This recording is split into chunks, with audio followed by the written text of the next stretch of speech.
In September 1187, 60 knights stood against 40,000 professional soldiers.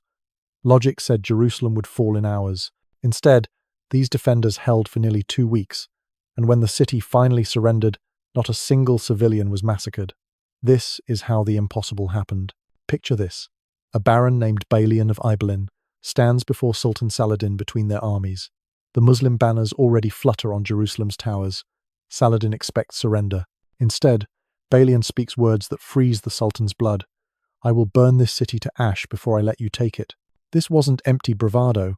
This was the last Christian stronghold in the Holy Land, packed with 100,000 terrified refugees who remembered the horrific massacre of 1099, when Crusaders had waded through Muslim blood in these very streets.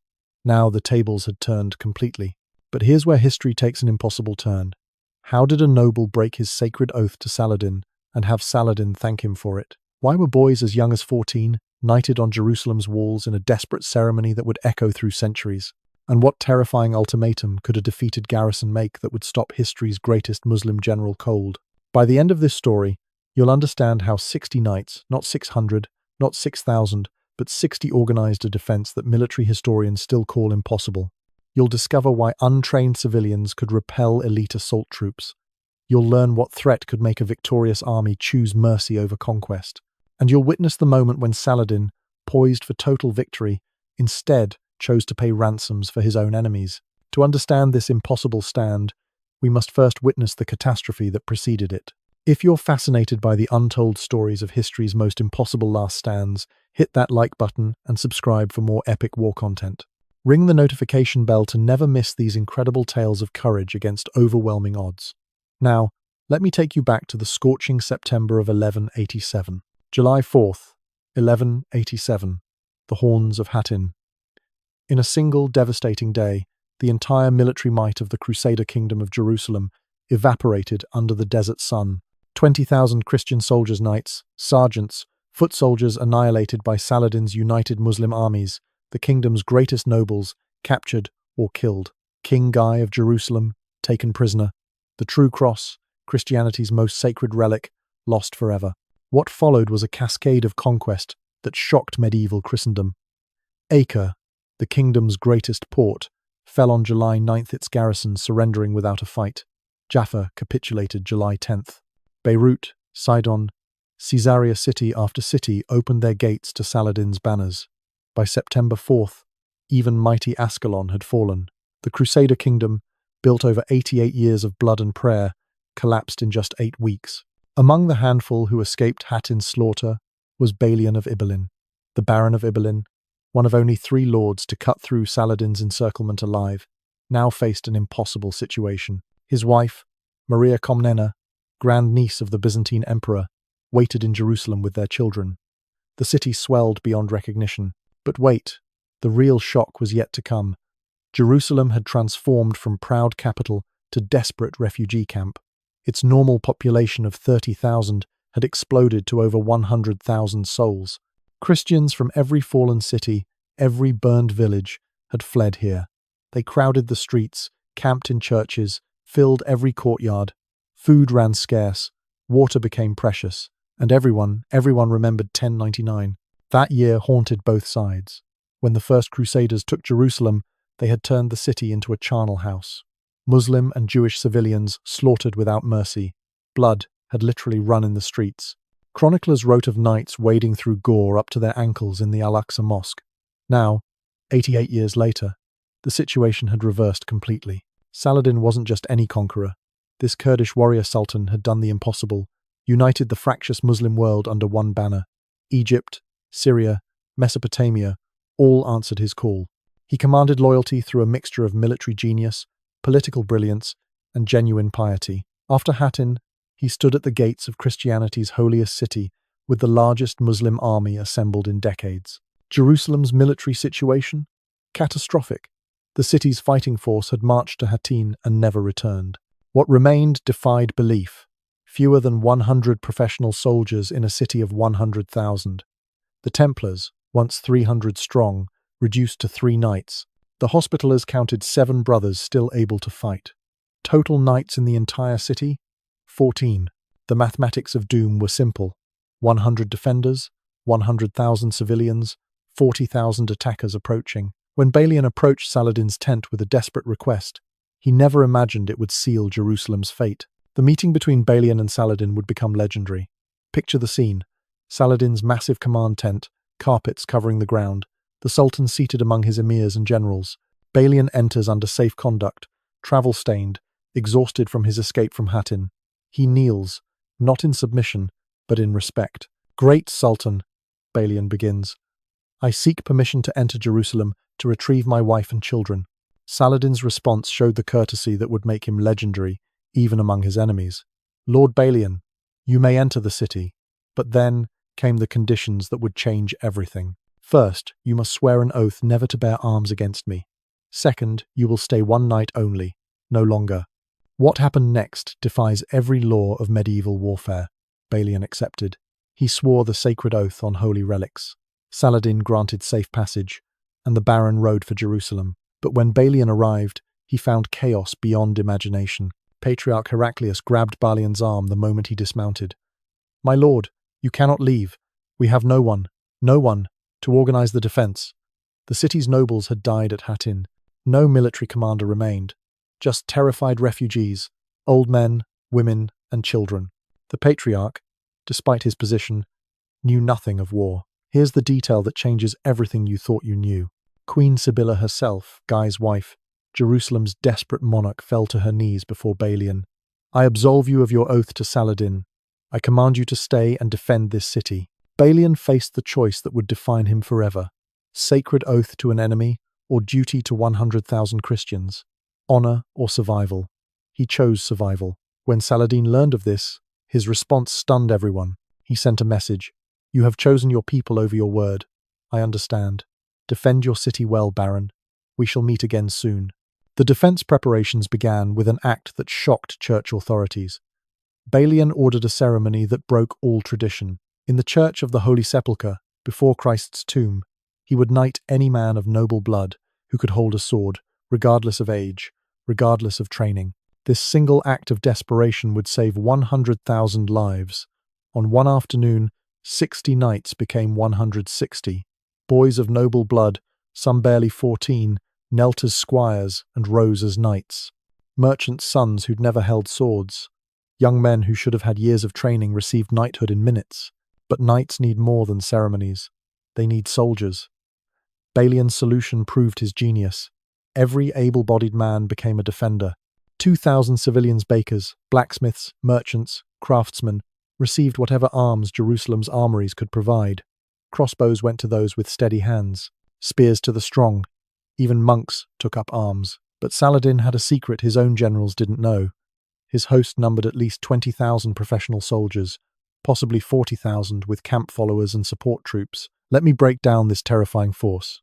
The Mamluk heavy cavalry, 3,000 elite slave soldiers trained from childhood, each worth 10 ordinary warriors.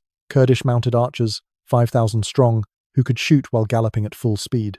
Egyptian infantry, 8,000 veterans with scaling ladders and grappling hooks. Syrian engineers, 500 sappers who knew every secret of siege warfare, equipped with Greek fire, the medieval equivalent of napalm. Against this, 160 knights, most newly made, 2,000 hastily armed civilians, and faith.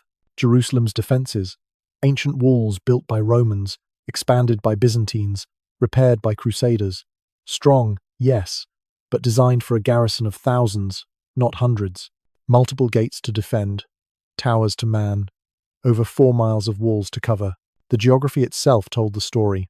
Jerusalem sits on hills, good for defense, but surrounded by higher ground, perfect for Saladin's mangonels' massive catapults that could hurl stones weighing 300 pounds. Water came from cisterns that could be poisoned or destroyed. Food supplies might last weeks, not months. As Balian surveyed his desperate garrison on September 19th, he made one final preparation. He sent his own family away, his wife, his children, on the last convoy leaving the city. "I may have broken my oath to Saladin," he told Maria, "but I will not break faith with these people." On September 20th, as Saladin's banners appeared on the horizon, Jerusalem held its breath. Dawn, September 20th, 1187. The watchman on David's tower sees it first, a dark line spreading across the horizon like spilled ink. Dust clouds rise. The ground begins to tremble. Saladin's host approaches Jerusalem like a great tide of steel and faith. What happened next defies every law of medieval warfare. Instead of immediately assaulting the weakened city, Saladin orders something that chills every Christian heart: psychological warfare on a massive scale. 40,000 soldiers spread around Jerusalem's walls. Drums begin beating, thousands of them, never stopping, day or night. The sound penetrates stone, flesh, soul. As darkness falls that first night, 40,000 torches bloom like hellish stars. The message is clear: we are countless, you are nothing. Inside Jerusalem, the patriarch carries a fragment of the true cross through streets packed with terrified refugees. Mass prayers rise from every church. Women clutch children. Old men finger rusty swords. Day 2, September 21st. Dawn brings the first probe attacks. 300 Mamluk cavalry thunder toward the Damascus gate, not to break through, but to test. What meets them stuns both sides. Civilians, bakers, merchants, craftsmen man the walls alongside the few knights. When the Mamluks surge forward, these amateur defenders respond with desperate courage. Stones rain down, not from soldiers, but from women and children. Boiling oil pours from cauldrons carried by teenage girls. Crossbow bolts fly from hands that yesterday held needles or hammers. The Mamluks withdraw, leaving 20 dead. First blood to Jerusalem. But then comes the moment that would haunt Balian forever. A young knight, Sir Thomas, aged 15, knighted just yesterday, takes a Turkish arrow through his throat. He falls from the wall into his mother's arms, blood bubbling through mail armor. The first of Balian's boy knights dies before the sun reaches noon. The sight that met Saladin's eyes changed his heart. Where he expected panic, terror, easy collapse, he found determination. Reports reached his tent. Women fighting on walls, monks wielding maces, children forming supply chains. This would not be another Acre. Night attacks follow. The Templars, down to their last 3 knights, convince Balian to attempt a sortie. "We'll hit their pickets, my lord. Show them Jerusalem still has teeth." What follows is heroism and disaster combined. In the next 30 seconds, Jerusalem's fate pivoted. The Templar charged 30 volunteers, led by 3 knights smashes into Saladin's forward camps. Tents burn, supplies destroyed. For 10 glorious minutes, it seems the Christians might achieve the impossible. Then Muslim reinforcements arrive. Of 30 who rode out, 11 return. 2 of the last 3 Templars fall beneath scimitars. Day 3 brings escalation. Saladin orders full reconnaissance. His engineers study every gate, every tower, every weakness. Inside Jerusalem, strange sounds echo through the streets. Metal on stone, rhythmic, purposeful. The defenders don't yet understand. Mining operations have begun. At this exact moment, everything changed. A woman named Sarah, a merchant's wife.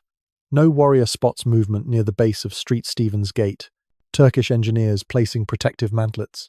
Without thinking, she lifts a cauldron of Greek fire, stolen from Saladin's own supplies at Hattin, and pours it down. Screams rise. 5 engineers burn. Sarah becomes Jerusalem's unlikely hero, but Saladin's response is swift and terrible. Day 4 sees the arrival of the siege engines. 14 mangonels, each requiring 50 men to operate, assembled beyond arrow range. The bombardment begins at dawn. Stones weighing 300 pounds arc through the sky, smashing into ancient walls. Street Stephen's Gate Tower takes the first hits. Limestone explodes. Defenders scramble clear. By noon, serious damage appears. But what followed next has been hidden from history books. Jerusalem civilians form human chains, passing stones, timber, anything to shore up damage. While Saladin's engineers pound the walls, Jerusalem's people rebuild them. This is where the story becomes almost unbelievable.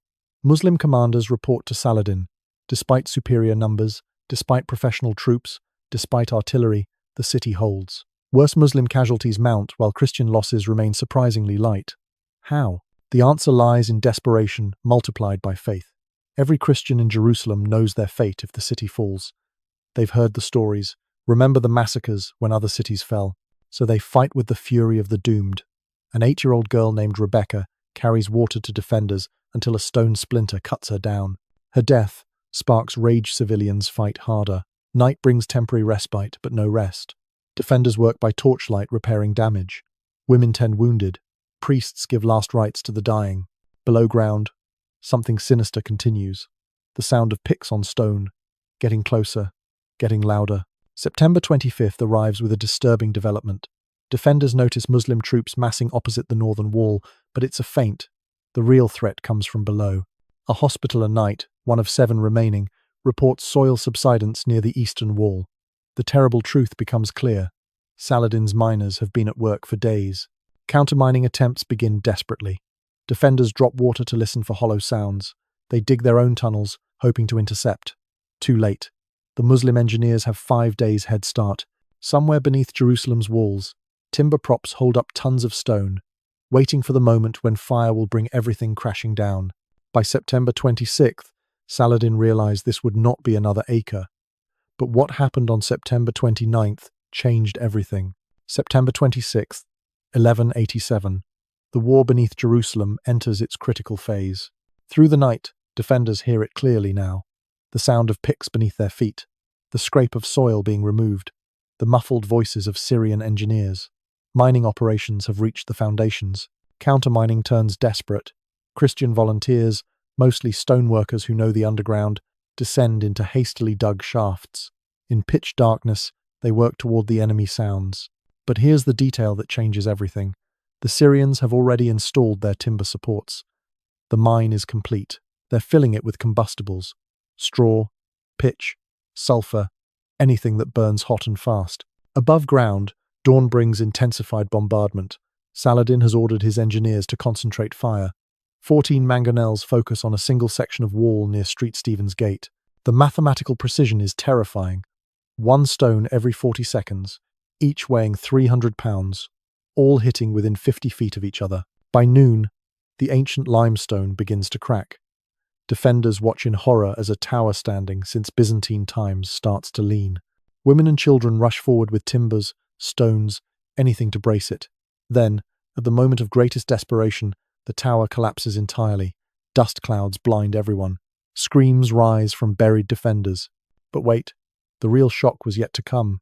As the dust clears, a miracle, Jerusalem's civilians have already formed human chains. While knights and soldiers hold the breach, ordinary people pass rubble hand to hand, building emergency barricades. A baker named Joseph organizes teams. You 5 timber. You 10 stones. Move, move, move. September 27th brings the war's darkest economics. Food runs desperately short. 1 loaf of bread now costs a month's wages, if you can find one. Water rations drop to 1 cup per person daily. Children lick moisture from stone walls. Elderly collapse from dehydration. Yet somehow, the defense continues. In the next 30 seconds, Jerusalem's fate pivoted completely. A knight reports to Balian, "My lord, we have 8,000 civilians now manning the walls. 8,000. Not trained soldiers, bakers, weavers, fishermen, priests, standing where 2,000 professionals should stand, armed with kitchen knives, craftsmen's tools, anything sharp or heavy." September 28th. Morale reaches breaking point. Mass confessions begin as people prepare for death. The patriarch, carrying holy relics, moves through the streets giving general absolution.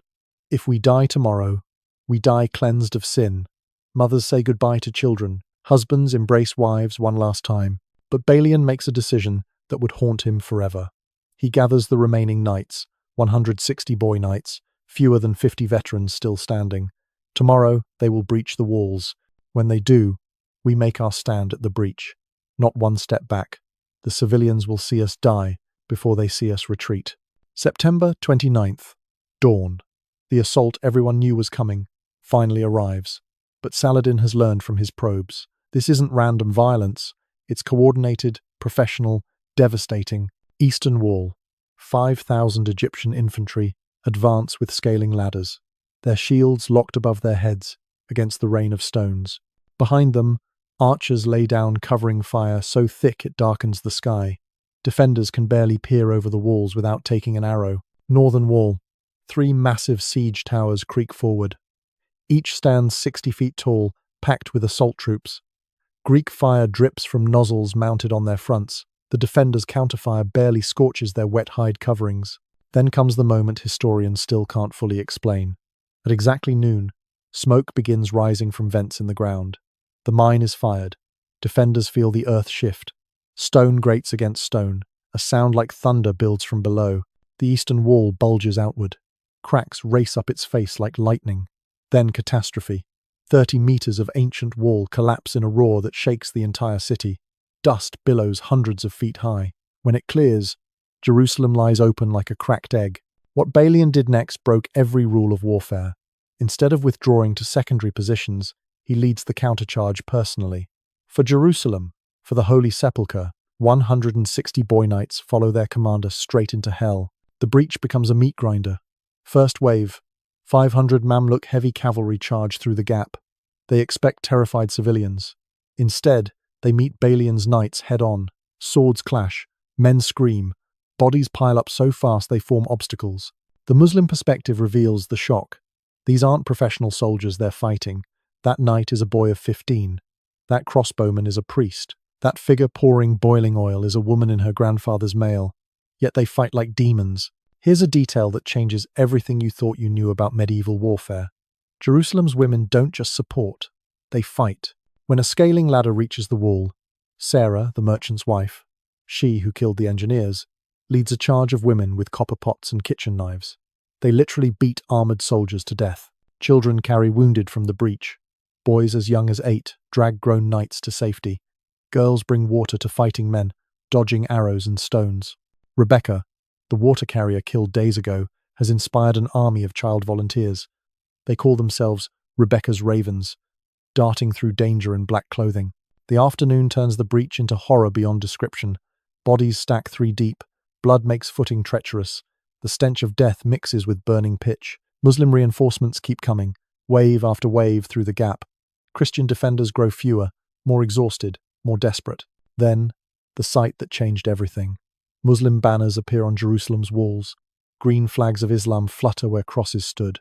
Panic spreads through Christian ranks. Civilians begin fleeing toward the citadel, Jerusalem's last stronghold. Priests prepare to burn holy relics rather than see them captured. But in the rubble, something impossible emerged. The last 7 hospitallers, all wounded, some mortally, organize one final charge. Their commander, Brother William, bleeding from 6 wounds, raises his sword. "One more time, brothers, for God and Jerusalem." 7 knights charge 500. It should be instant annihilation. Instead, their fury breaks the Muslim advance. Inspired civilians surge forward behind them. That baker, Joseph, leads his work crew with hammers and picks. Women throw stones from rooftops. Even wounded defenders crawl back to fight. The Muslim banners come down. Christians retake the wall. As sunset approaches, Saladin's troops withdraw to regroup. Both sides are exhausted beyond human endurance. The breach still yawns open, but bodies fill it so deeply that horses can't charge through. Night of September 29th. Balian holds a council of war in the Tower of David. The numbers tell the terrible truth. Original knights, 60. Remaining, fewer than 40. Boy knights, 100 made. Over 60 dead or dying. Civilian militia, 2,000 started. Perhaps 800 still able to fight. Total Muslim dead in the breach. 700 plus bodies counted. Christian casualties, unknown but devastating. "Tomorrow we fall," Balian states simply. "They'll clear the breach overnight. Fresh troops will pour through. We have no reserves left." But one man's decision would shatter all expectations. Old Lord Amalric, last of the original knights, speaks up. "Then we make them pay such a price that even victory tastes like defeat. If Jerusalem must fall, let it fall so hard that Islam remembers the cost forever." The final desperate plan takes shape. 100 volunteers, the best remaining fighters, will sortie before dawn. Hit Saladin's camp, kill engineers, burn siege equipment. Buy time for what? No one knows. Just time. Pre-dawn, September 30th. The sortie launches. 100 Christians charge 40,000 Muslims. For 20 minutes, chaos reigns in Saladin's camp. Tents burn. Engineers die.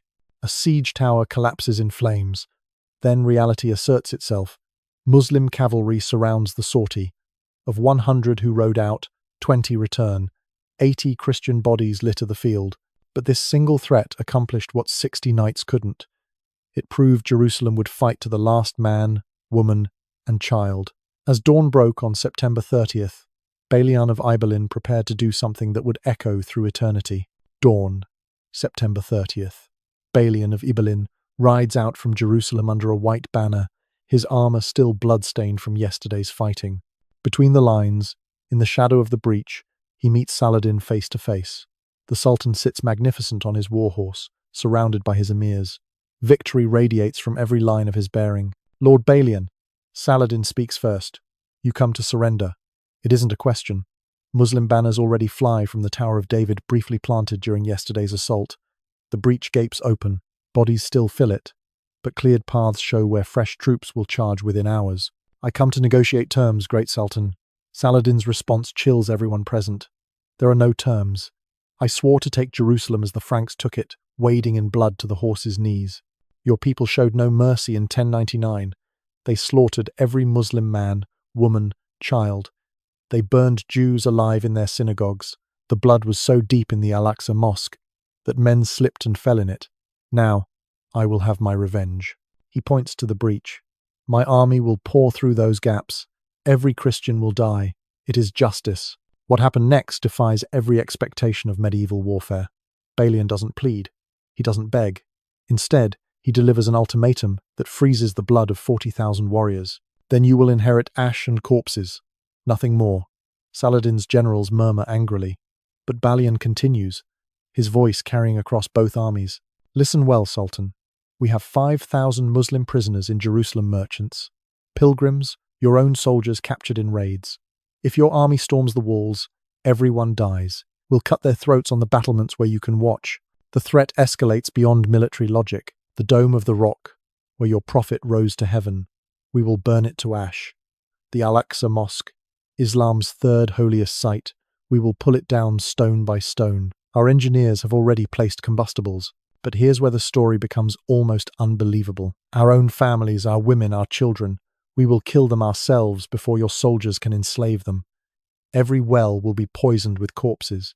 Every building will be fired. Every holy place, Christian, Muslim, Jewish, will burn. The ultimatum reaches its terrible climax. You will conquer nothing but a charnel house.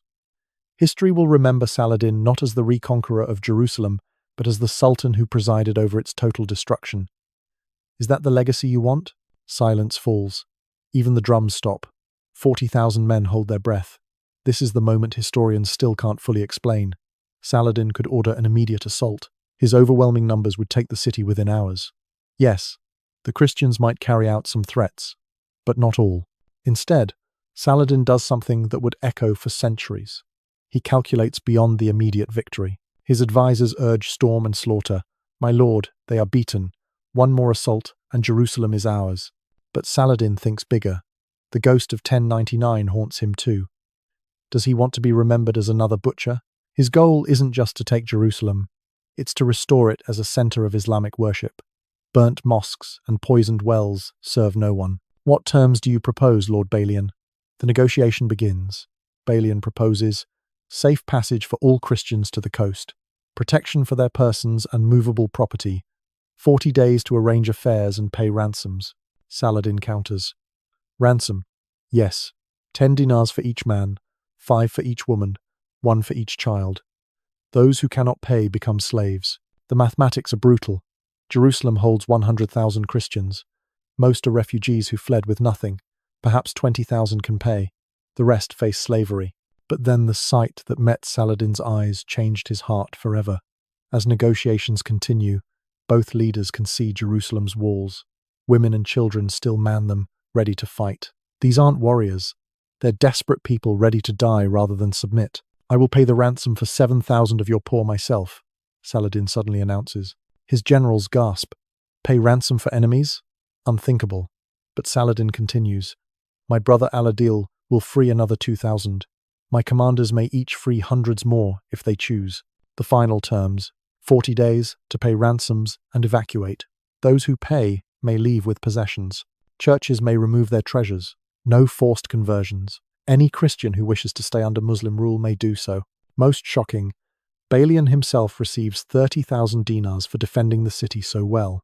October 2nd, 1187. Jerusalem's gates open peacefully. Saladin enters on the anniversary of the Prophet's night journey to heaven, a deliberate choice rich with meaning. His orders are explicit. No looting, no revenge, no massacre. What follows stuns both armies. Saladin visits the Church of the Holy Sepulchre, Christianity's holiest site. He posts guards to protect it. When fanatics demand its destruction, Saladin refuses. Christians will always want to pray here. Let them come as pilgrims and pay for the privilege. Dead pilgrims pay no taxes. The evacuation begins. Columns of Christians stream out, protected by Muslim cavalry from bandits. When Saladin sees the poorest refugees, those who cannot pay, he opens his treasury again. Final tally of his personal mercy. 7,000 poor, freed by Saladin's gold. 2,000, freed by his brother. 3,000, freed by various commanders. Balian uses his 30,000 dinars to free another 1,000. Total freed by Muslim charity. Over 15,000. Not one civilian is harmed. Not one woman assaulted. Not one church deliberately destroyed. The contrast with 1099 couldn't be starker. Where Crusaders created a massacre, Saladin creates a model of merciful conquest. News of Jerusalem's fall reaches Europe like a thunderclap. Pope Urban III allegedly dies of shock upon hearing it. His successor immediately calls for the Third Crusade. Kings take the cross: Richard the Lionheart of England, Philip Augustus of France, Frederick Barbarossa of Germany. The loss of Jerusalem mobilizes Christendom like nothing before. But the story of its defense spreads too. 60 knights who held off 40,000. Boy knights who died like veterans. Women who fought like warriors. Children who served until death. Balian of Ibelin becomes legend. The commander who saved 100,000 lives through courage and negotiation combined. The paradox resolved itself perfectly. Those 60 knights didn't defeat 40,000 soldiers. That was never possible. Instead, they achieved something greater. They proved that Jerusalem wouldn't fall easily. They showed that even overwhelming force meets limits when confronting pure desperation. They turned inevitable massacre into negotiated mercy. Balian's later life proves the respect he earned. When Richard the Lionheart arrives in 1191, Balian serves as a negotiator between him and Saladin. Both sides trust him. He helps arrange the Treaty of Jaffa, 1192, which allows Christian pilgrims access to Jerusalem. He dies peacefully in 1193, remembered not as the Lord who lost Jerusalem, but as the defender who saved its people. Saladin dies the same year, having given away his entire treasury in charity. He leaves barely enough gold for his own burial. His chivalry becomes legendary in both East and West. Dante places him in limbo with the virtuous pagans, not in hell with Islam's enemies. Even Crusader chronicles praise his mercy. The long-term consequences reshape the medieval world. Jerusalem remains under Muslim control for 700 years, except for a brief period, 1229–1244, when diplomacy returns it to Christian hands. The precedent of negotiated surrender established here saves countless lives in future sieges. Commanders learn that honor in defeat can triumph over brutality in victory. Modern military historians study the siege for its lessons. When overwhelming force meets determined resistance, outcomes become unpredictable. The power of threatening mutual destruction, Jerusalem's promise to destroy what Saladin wanted to capture, prefigures modern deterrence theory. Sometimes weakness becomes strength through moral courage. In that instant, mercy became more powerful than swords. Two leaders, facing each other across religious divide and military imbalance, chose humanity over hatred. Balian saved his people through desperate courage. Saladin saved his legacy through calculated mercy. The numbers tell the final story. Days of siege: 13. Defenders at start: roughly 100 professional soldiers. Defenders at end: fewer than 1,000 still standing. Muslim casualties: 1,000 plus, mostly at the breach. Christian civilians evacuated safely: 100,000. Massacre victims: 0. 60 knights couldn't defeat 40,000 soldiers, but they could do something more powerful. They could make their enemy choose mercy over victory, and in that choice, both sides found their immortality. Today, visitors to Jerusalem can still see sections of the walls where this impossible defense took place. The breach has long since been repaired, but the lesson remains. Sometimes the greatest victories aren't measured in enemies defeated, but in lives saved. Sometimes the most powerful weapon isn't a sword, but the threat of mutual destruction. And sometimes, just sometimes, mercy proves mightier than conquest.